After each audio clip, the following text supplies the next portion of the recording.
You're listening to 91.7 FM, WSUW, in Whitewater, Wisconsin.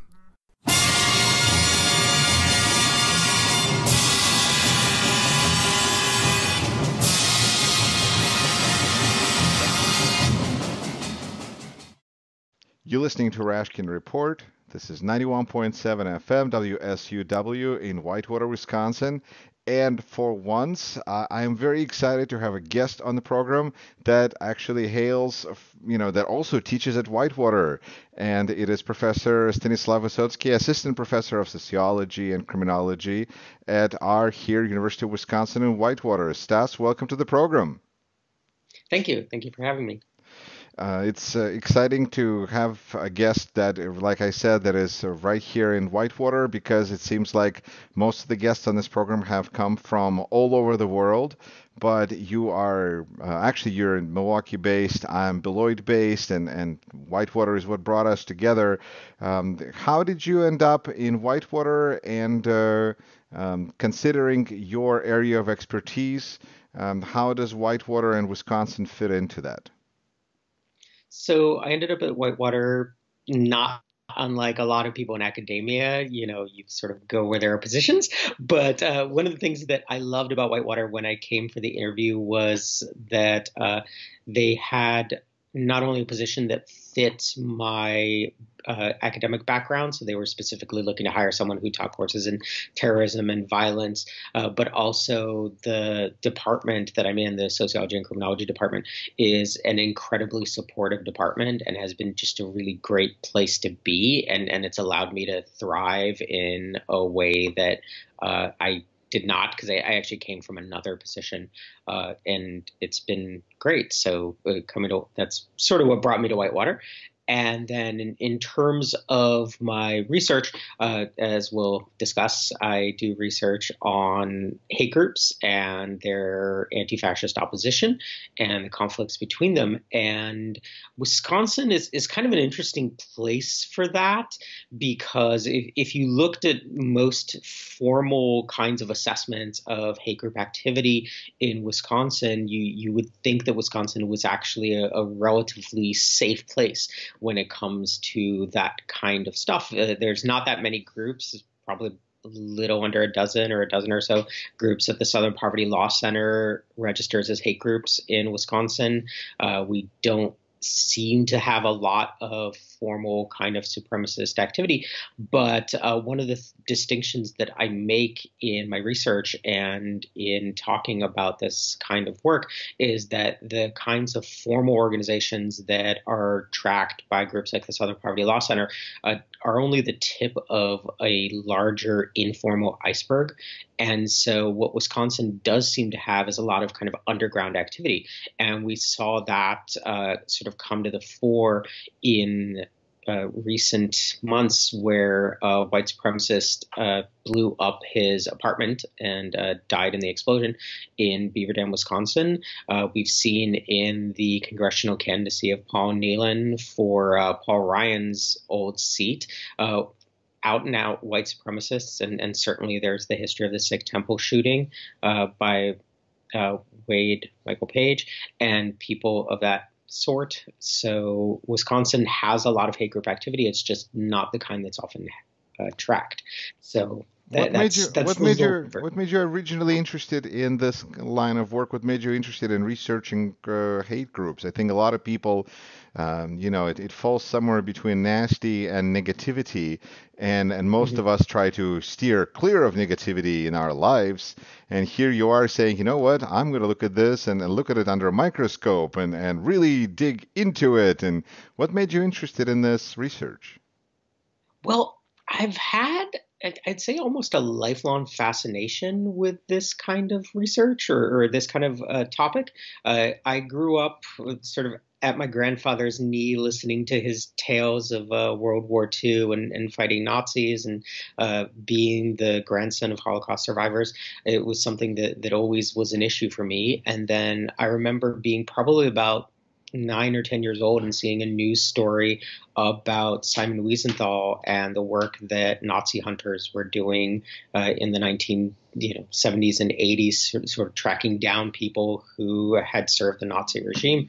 And then as I became a teenager, I got involved in subculture and punk rock right around the same time that racist skinheads became a part of sort of the fabric of that subculture, and it became a space of a lot of conflict. So that when I went into college and I majored in sociology, it was already something that I was deeply interested in. And when I went to Northeastern University in Boston, I had the privilege of taking a Sociology of Prejudice class with Jack Levin and working with Jack McDevitt, who co-authored with Professor Levin one of the first books on hate crimes. And that really kind of sealed it for me. And basically, since I was an undergrad, I've been working in this area. I did an internship at the Center for Applied Study of Ethnoviolence, which studied hate groups and bias crime and things of that nature, and just have been at it ever since. Interesting, because I was in a ska band back in my college days as well, and but that was back in Utah, and in Utah that's how white kids got crazy, because you could be having all sorts of crazy fun in a ska band, but there was no alcohol involved because it had that kind of a vegan subculture feel to it. So that seemed like how, Mormon kids got wild and crazy.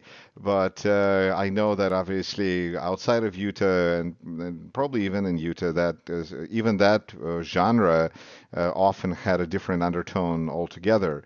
And I guess in that vein, what is the similarities or differences between Nazis as we know them from movies about World War II or even Indiana Jones movies and Nazis that we see or hear about these days? Okay, so a lot of to begin with, the kind of popular conception of Nazis is really caricatured. I mean, they're sort of generic bad guys. So what you see in movies is a lot of characters without any sort of ideology behind them. So I think in pop culture, we don't get a lot of the ideas. We just sort of see Nazi and equals bad guy.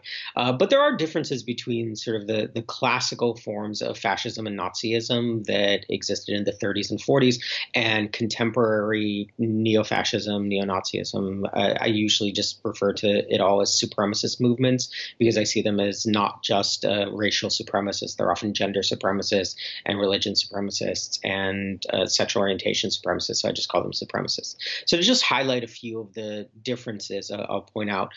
So in terms of classical fascism, is very much oriented around a belief in a strongman kind of cult of personality, central leadership, and hierarchical bureaucracy. And that orientation often drove the kind of militarism of the original Nazis and fascists. And that militarism then drove a desire for violence, and violence was seen as something that makes people better people. It made people who commit violence seem not only physically, but spiritually better. And that violence was often in the service of a kind of historic mission. And so they would fulfill that historic mission by elevating the nation, and particularly the nation in the case of Nazism was a racialized kind of concept. And that was done usually by trying to bring people together against a series of enemies. And those enemies were often what they saw as unjust elites, and usually those unjust elites were framed as outsiders, particularly Jewish people, and then parasitic people who were sort of at the bottom of the social hierarchy. So that's kind of classical Nazism in a nutshell. It can be very complicated. There's lots and lots of work on it. And the way to kind of distinguish that is to think about it in terms of contemporary supremacist movements are organized differently, but share many of the same core ideas, so that they still believe in a kind of supremacy of the nation or of a race, and one that involves a historic mission. They certainly are driven by violence, and this notion of violence as making individuals spiritually better, and they have the same kinds of framing in that they still see a set of illegitimate elites at the top, and they still see a set of parasitic people kind of at the bottom of the society and in a kind of disenfranchised middle. So that stuff is sort of similar. The differences tend to be more in terms of organizing, so that the days of kind of cult of personality, centralized party kind of organization for supremacists are mostly over. What you see now is a model that they refer to as leaderless resistance. And in that model, you have an idea. So it's these sets of ideas that are really driving things. And those ideas can be subscribed to by any number of individuals. They don't have to necessarily join some sort of party or join some sort of organization. What they're more likely to do is to latch onto the idea and then become part of a more diffuse kind of social movement.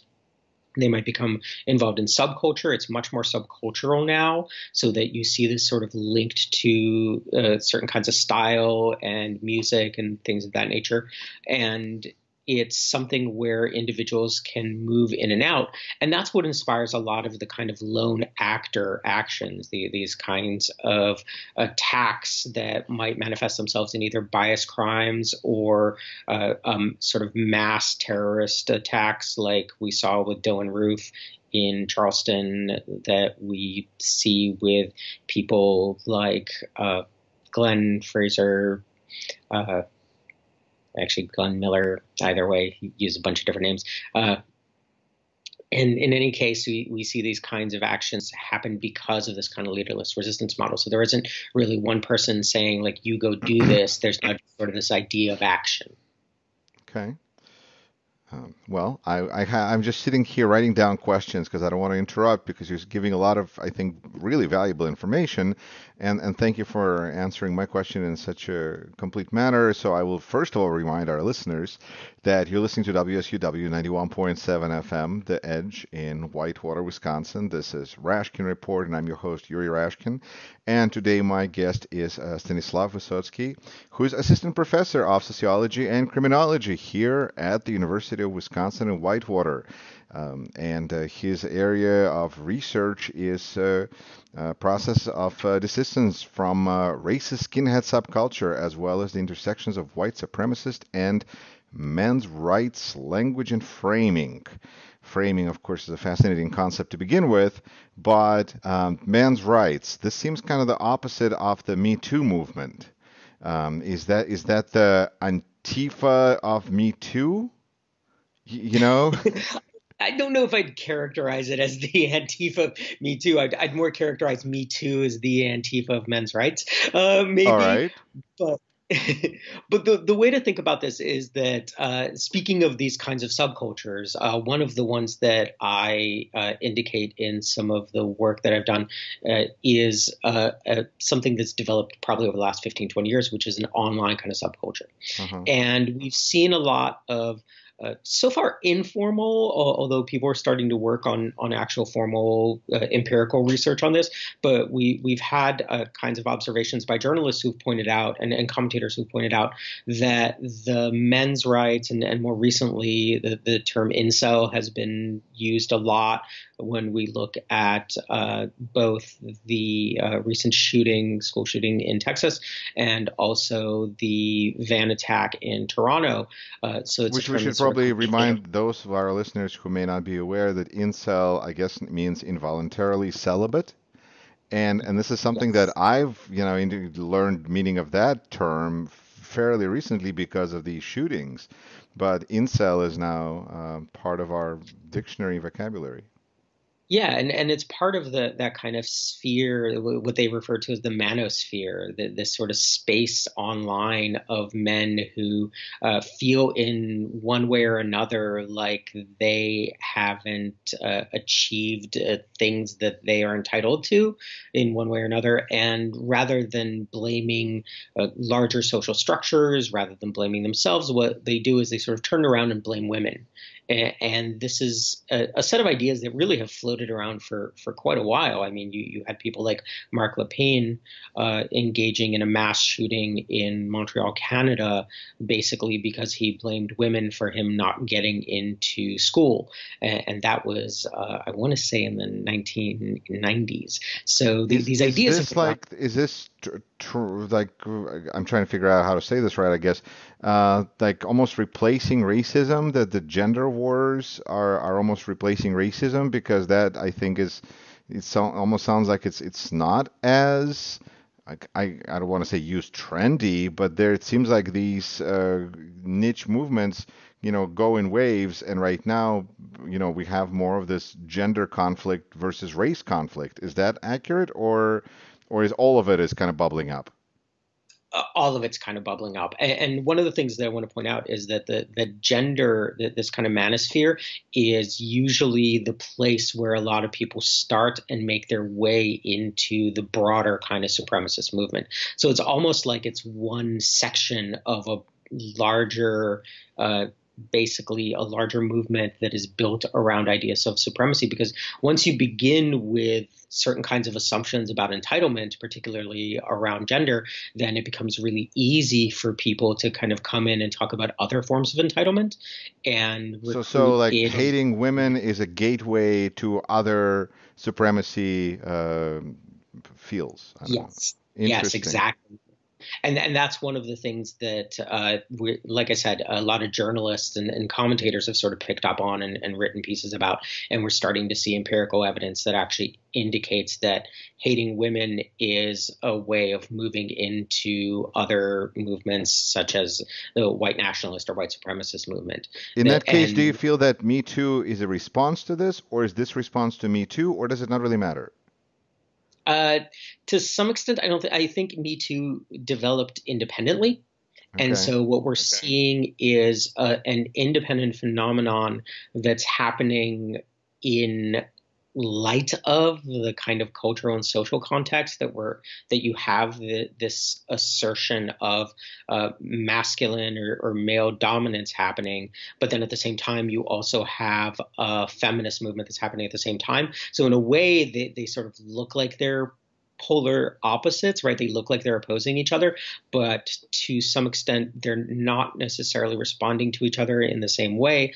Although I will say that within that kind of men's space, that manosphere, they're much more concerned about Me Too than Me Too is with this kind of manosphere. I mean, Me Too is really talking about what's happening in the larger, broader culture, and it's really sort of pointing out both the kind of ubiquitousness of sexual violence and sexual exploitation of women, so that they're pointing to the way in which that's mainstream, whereas this manosphere exists, as a kind of, it's on the margins of the mainstream discourse. It sort of bubbles up when we have these kind of violent incidents, or when we have some, egregious harassment and doxing So, campaigns like so Me Gamergate. Too, so Me Too is more of a mainstream, and this is a fringe on the sides of that mainstream conflict. Yeah, and I think that the way to think about that manosphere is that it's more angry about Me Too. That the men involved in that kind of thing are angry about Me Too because Me Too is just, they see it as just another feminist attack, right? They see it as just another way of sort of taking away their entitlements. And whereas Me Too is often focused on pointing out the way in which men in positions of power, men in positions of privilege, men who are in any sort of position in regard to women have used their their sort of normal relationships with women, and by relationships I don't mean that in a romantic sense, right? I mean that in a sociological sense, right? That, anything from like a work environment to friends, the things we know about sexual assault and sexual violence, that it comes from men who women know, who are in their lives. It's not that kind of stranger. And so Me Too is trying to point out how sexual violence is a normative, right? It's a part of women's lives in a way that is built around the organization of our society for men's benefit. Okay. Whereas, yeah. Professor, then can you, because I feel like we're kind of almost dancing on the outside of describing exactly who we're speaking about when it comes to this manosphere or incels or whatever. First of all, we're speaking about, as far as I can tell, white males. Hmm. And when you talk about Me Too and the power correlations there, I don't really perceive, maybe I'm wrong, the white men in this manosphere as being particularly high status. I think part of their problem is that they don't have a high status, and that's another thing that irks them. So can you describe kind of the average member of this manosphere? Who is it? This Well, the Bob irony Smith. is that, yeah, the irony is that they're really not as low status. They just think that they're not high status, if that So makes any low sense. self-esteem doesn't mean that they have low status. Yeah, and I wouldn't even say necessarily it's built around low self-esteem. It's built around this perception that they don't have a certain kind of status. But it's more built around a perception of entitlement, right? So that you're dealing with white men who live in a society because as a sociologist we sort of understand these things as systems, right, as ways of organizing social life. And so when we think about those systems, the systems of gender and race relations are set up in such a way that there are structural benefits to being male, to being white, to being heterosexual. And so there's this assumption that of entitlement, right? There's this assumption that because you're white, you're male, you're heterosexual, there are certain things that you're owed. And so you have this group of men who perceive that they're owed something. They perceive that they're not getting it, which is, which could be sort of put into question as well, that whether they're not getting it because of, anything from personal failures to lack of, social graces or etiquette or anything like that. But there's a sort of assumption of like, I'm owed a thing, I am supposed to get this thing, and I'm not getting it, or I don't think I'm getting it, right? And because they don't think they're getting it, they view it as something that they're being, sort of deprived of, and they're not being deprived of it from their perspective by a culture and a society that sets up unrealistic standards for men, that sets up unrealistic standards for women as well,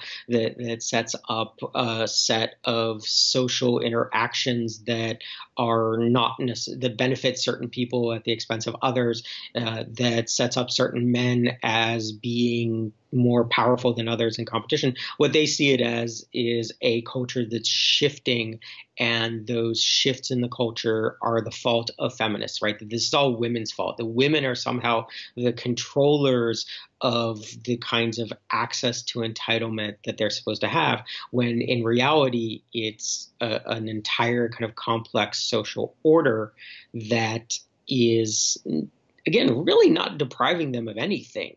They just perceive it as depriving them of something. Professor Vysotsky, do you feel that this is a winnable battle? Is this something that we can all be, at peace, and can't we all just get along, or how do we get beyond this, or do we just go, this is a fringe? Why should we care about the fringe? Just, whatever. We don't care and move on. And what's the way to deal with this effectively, and to best way to address this problem? I'm thinking, I guess, trying to think of Malcolm Gladwell or somebody who wrote about somebody who was trying to deal with the Ku Klux Klan, and this person leaked all their vocabulary to like comic book makers of Superman, and so Superman was fighting the Klansmen, and because all these children now were using the vocabulary, it destroyed the vocabulary of the Klan because they could no longer use it. Is like basically almost language of ridicule. Is there? How do we deal with this? What's an effective way of solving? Because we're discussing the problem. What's the solution? Well, the solution's complicated. No, And please. Yeah, go ahead. necessarily sorry. I mean, I wish I had a simple answer. If there was a simple answer, then we could solve it overnight, and then we'd all be much happier for it. But the one thing I will say is that the ignore them and they'll go away tactic is probably the least effective, because as marginal groups, what we know as sociologists is that a group that operates outside of sort of public view and that people don't have an awareness of, exists in a point of what we call abeyance, and that movements operate in waves, right? So a movement will be kind of down for a little while, right? It'll be something that's not really in the public sphere, that doesn't really have access to sort of mainstream outlets and things of that nature. And then something will happen. There'll be some sort of event, or there'll be a crisis, or there'll be a trigger of some sort, and that movement will suddenly come into the public fore. For example, the white supremacist movement and the candidacy and election of Donald Trump. A lot of people did not really expect to see the sort of scope of the white supremacist movement that came out of the woodwork really over the last couple of years. And because it had been in advance, right? It had been underground. It had been largely ignored. It had been something that people weren't paying attention to. And what happened there is that it built a base. There was a certain capacity for recruitment. There was a certain capacity for people to organize.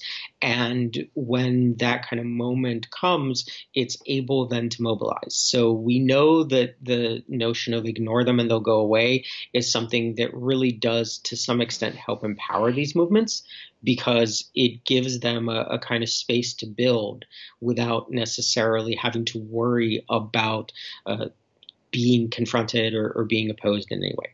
So that's the first part. The next part is that there's a series of kind of ways in which we can work with confronting or opposing these kinds of things.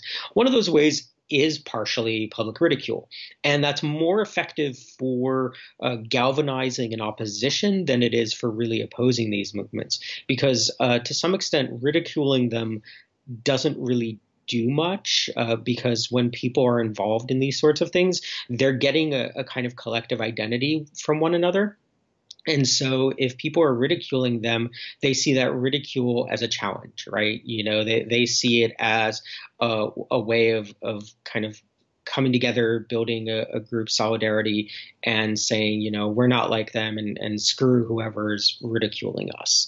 They don't get it. This is just a sign of like, whether it's the kind of manosphere incel people, that's just a sign of feminists, or that's just a sign But that's of, what they want to do. They want to ridicule people by calling them snowflakes and so forth, even though these racists or the manosphere members of the manosphere are the ones who really get bent out of shape immediately and really are the real snowflakes. But yeah. calling them snowflakes, I guess that ridicule is unacceptable. Yeah.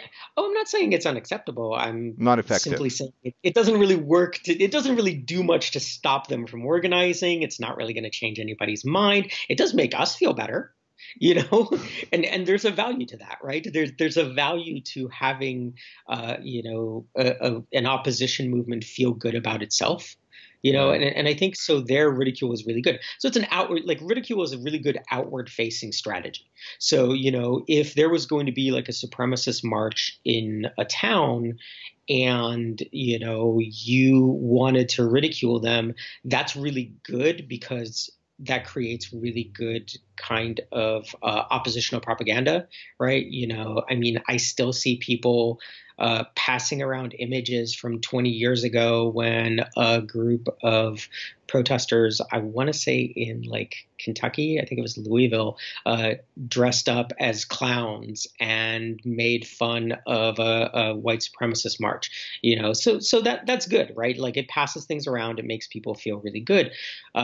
But really, I come from a kind of a social movements perspective, which is often very different from the way in which a lot of mainstream discourse around opposing these groups comes from.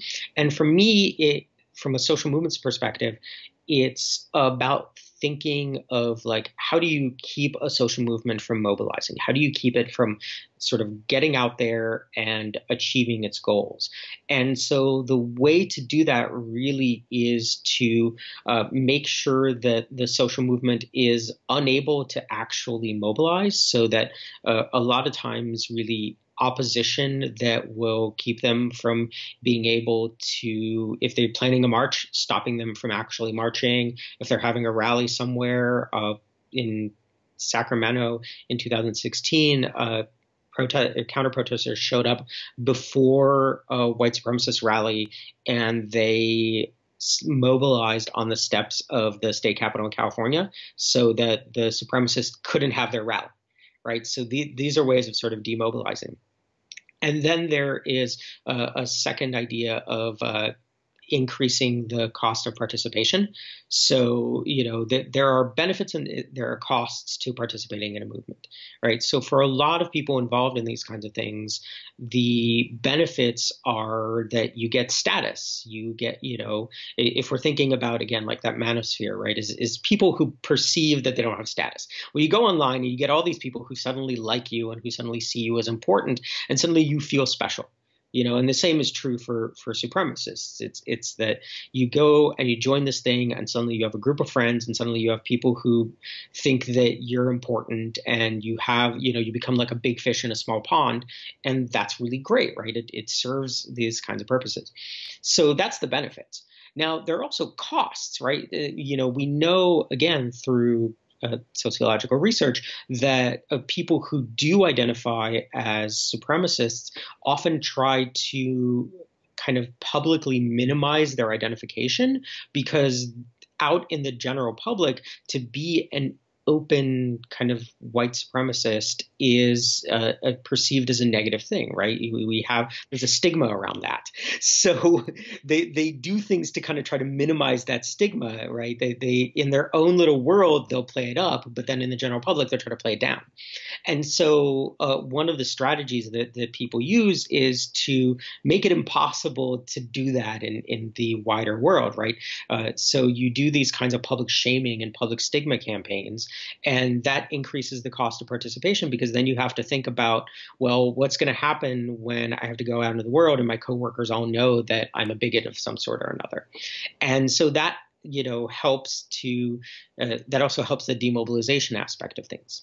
And then there's also a third strategy that opposition movements use, which is to recruit people out, and that one's probably the most challenging in these aspects, but there are people who are doing that kind of recruitment out. So you have groups like Life After Hate who are working to try to get people out of hate groups and encourage them to leave. So these are the kind of effective strategies that we see empirically. Right, right.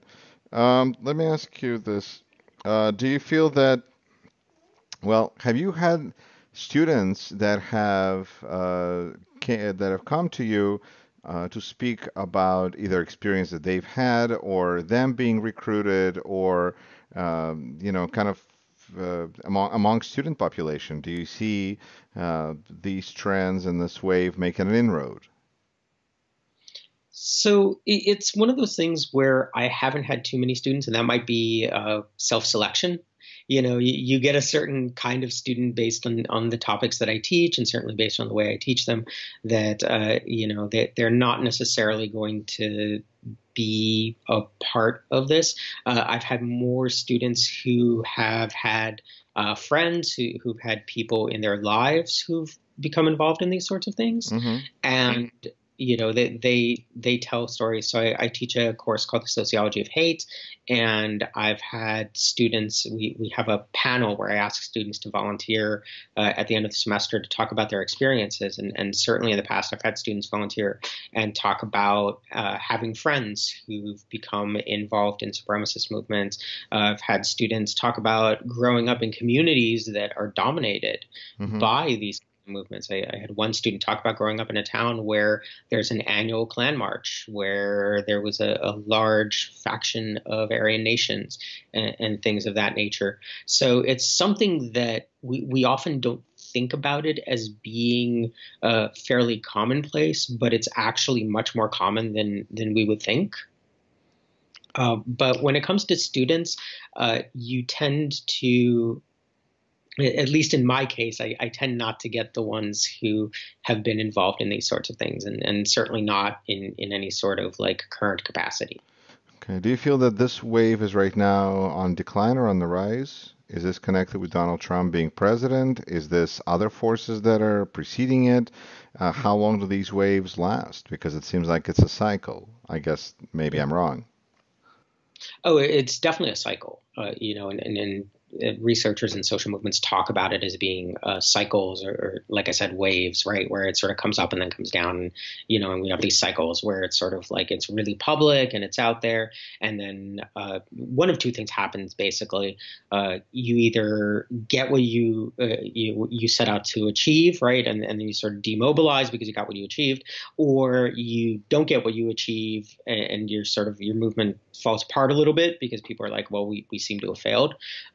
And if we're looking at it in terms of mobilization cycles, certainly when it came to public mobilizations, when it came to being out in terms of like protests and rallies and things of that nature, we beginning really with the candidacy of Donald Trump, you saw an increase in the cycle for supremacist movements, and they were steadily mobilizing, certainly in response to his nomination and then in response to his election. So in 2017, you saw a large number of mobilizations, and those mobilizations waned significantly. So right after Charlottesville, which was kind of a PR disaster for them, it Really? just collapsed.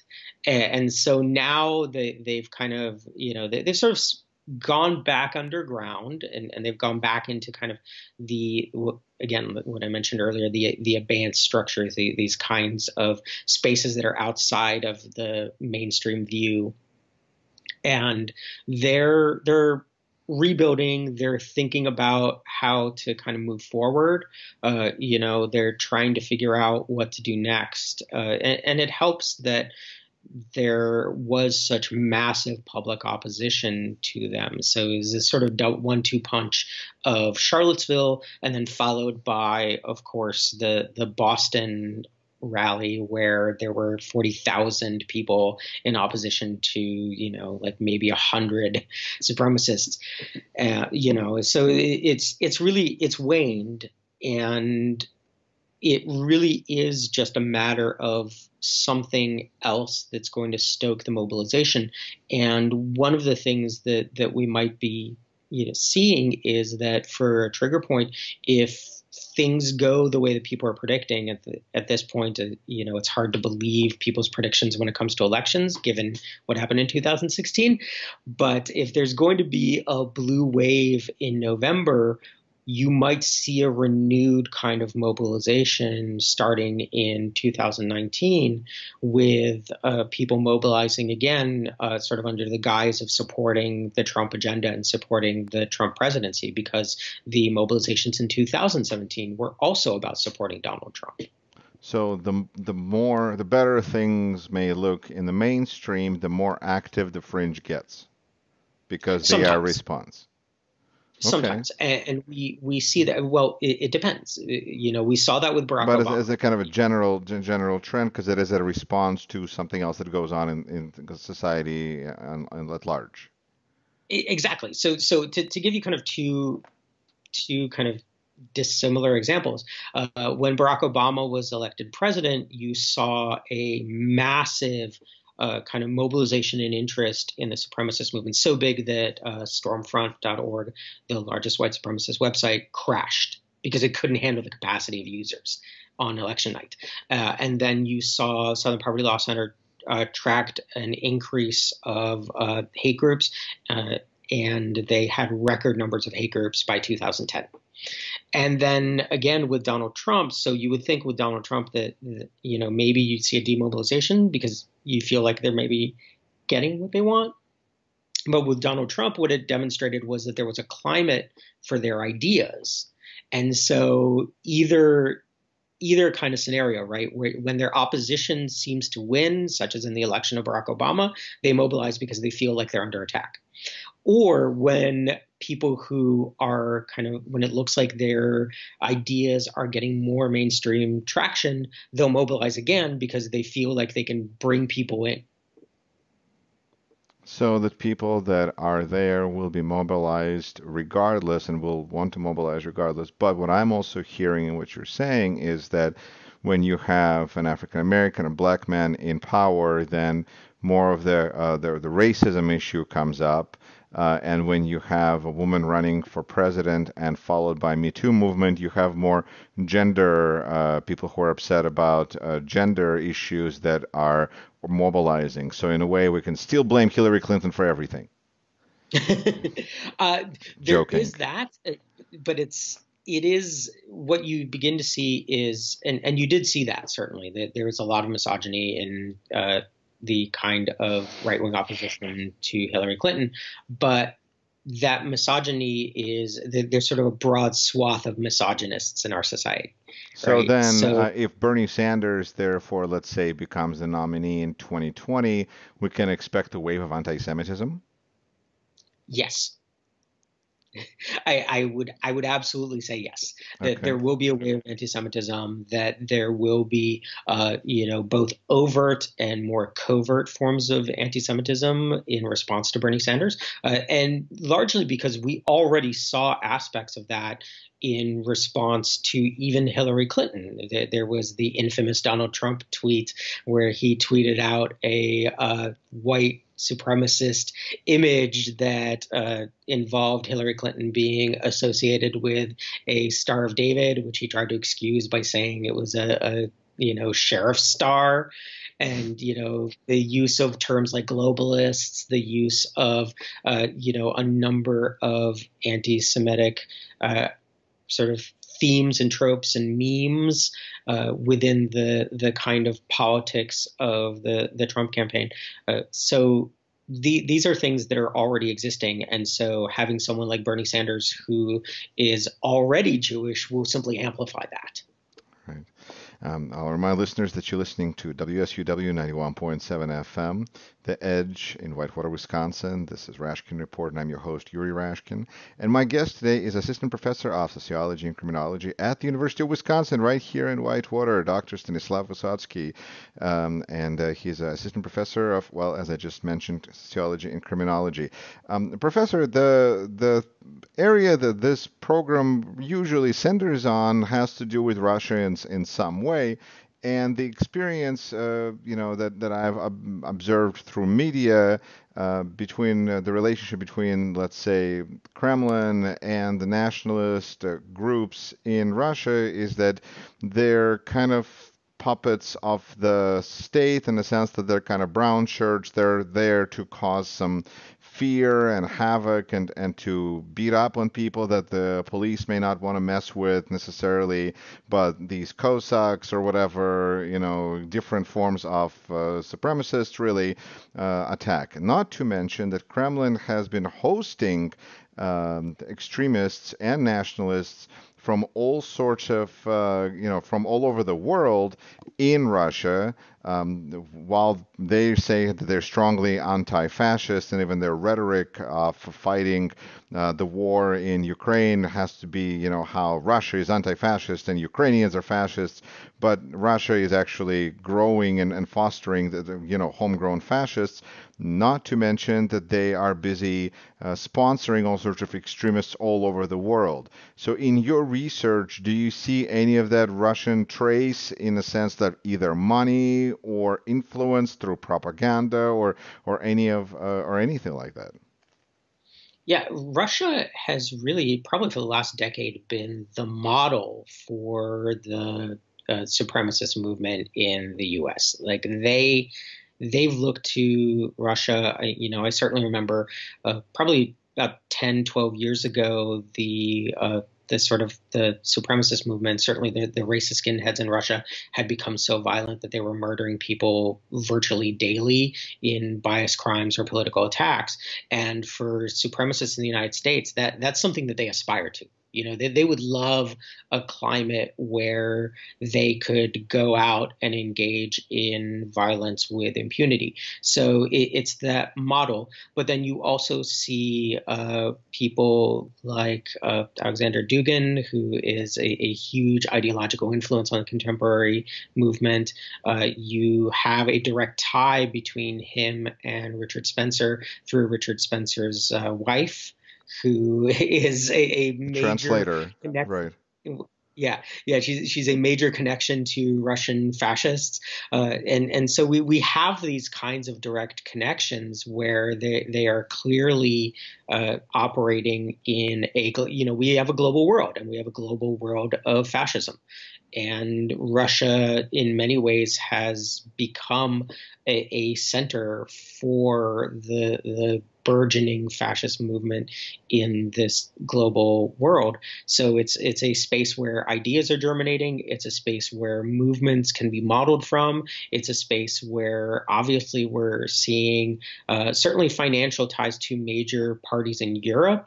Right now, I don't know if there's been any direct kind of empirical evidence of funding for groups in the United States, though I don't know. I wouldn't put Well, it and past I them. guess that's what I was really curious about because we know already that Russia has been funneling money through NRA. So, Mm-hmm. curious to see if in your research you see that in financial involvement, but perhaps, I mean, obviously the records are not public. Yeah, yeah, and that's the other thing is that when you're dealing with kind of marginalized groups and marginalized characters, these aren't a sort of standard NGO 501c3 organizations where they file taxes and you get to kind of look over their records and be able to get public records requests. What you're dealing with here are often individuals, right? And they're often operating as individuals or operating as, if they've got any sort of like public face, they're operating as an LLC, a small sort of private corporation and things like that. Right, and Uh, so you know, what we've seen in the past is when Soviet Union fell, a lot of terrorist organizations around the world suffered because the source of financing dried up. So by that logic and seeing the connection that we're seeing that you just confirmed, I guess, is that if Putin's regime goes away for whatever reason under any sort of circumstances almost, then we should expect this wave of mobilization in the United States of Nazis to die down as well. Not necessarily, Not necessarily. because Overly optimistic. Okay. they've been financially autonomous. I mean, since the beginning, they've been financially autonomous. They've sort of operated, but the movement as it exists today is partially a product of a combination of criminal activities. So that it was something that existed to some extent because of illegal gun sales and drug sales in the 70s and 80s, which linked it to a number of criminal organizations, particularly like outlaw biker gangs and things of that nature. And then by the 1990s, because of the growth of subculture, the growth of racist skinheads and movements of that sort, a burgeoning National Socialist black metal subculture, things of that nature, the movement actually began to make a lot of its money simply from subculture, selling music, selling t-shirts, selling clothing, things of that nature. And when that was tied to large political organizations, they were able to operate autonomously because at least in the late 1990s, by around the turn of the millennium, Resistance Records, which was the largest of these operations, was grossing $1 million a year. And so you didn't necessarily need to have a movement that was being funded by criminal activity that could now operate legitimately by selling the kind of subcultural style of being a fascist. So on And that level, so it is sufficiently grassroots and sufficiently organic to be able to withstand a loss of a major supporter. exactly. And really at this point, it's being driven primarily by the kind of crowdsourcing campaigns, so that when they went off of Patreon, so Patreon kicked off a lot of the more extreme supremacists about a year or so ago. And so when they were kicked off, they simply started their own forum called Hatreon. And they have their own way of crowdsourcing. They have their own ways of making direct donations, and they found ways around some of the legitimate sort of resources that they have online. And so now you have these things, you have these major podcasts, you have these major sites like the Daily Stormer, who are able to simply raise money by going online, starting up an account and saying, make a donation.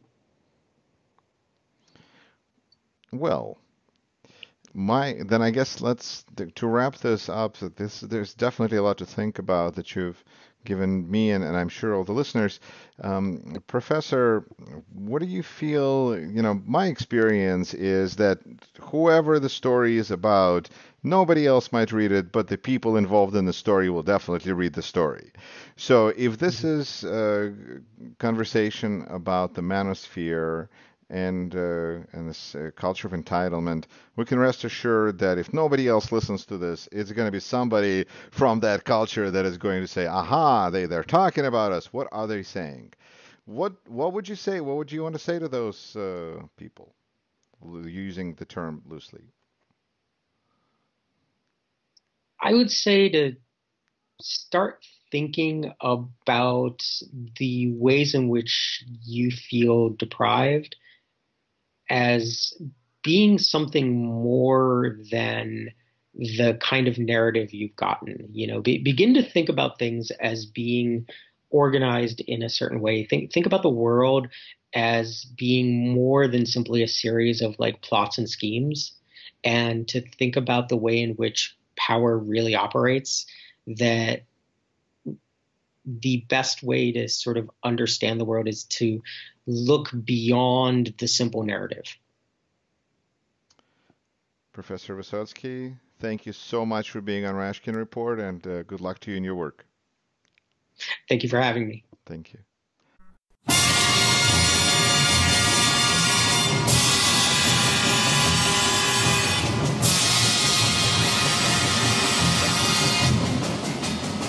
You're listening to Rashkin Report.